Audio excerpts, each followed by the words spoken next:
Welcome to the Windows Computer and Technology channel, and today is the weekly update for the security of Chromium and especially Google Chrome. If you are using Chrome, which is a big majority, you go to your Chrome browser, upper right corner in the three vertical dots, go into Help, and then go About Google Chrome. This will update your version to 129.0.6668.101 on Mac in Windows and 100 on Linux. And this is, of course, coming today, October the 8th, 2024.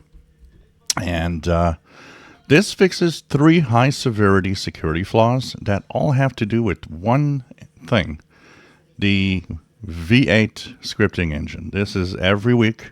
It's been every week for the past probably year or 2 years. It is really some way of trying to get into Chrome and Chromium. Really, they're targeting the scripting engine because it can, of course, execute commands, and of course, you can easily get control of a PC with that. So, high severity means it's important to fix your Google Chrome browser today.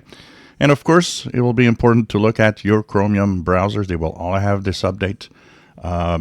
Brave, Edge, Vivaldi, Opera, and so on. Every browser except Firefox will be getting this scripting engine update 3 high-severity security flaws. So, it could be in the next few hours or days, but do check your browser to stay safe. It's the number one way you stay safe. The antivirus does not protect you from infiltrations like this. If you enjoy my videos, please subscribe, give us thumbs up. Thank you for watching.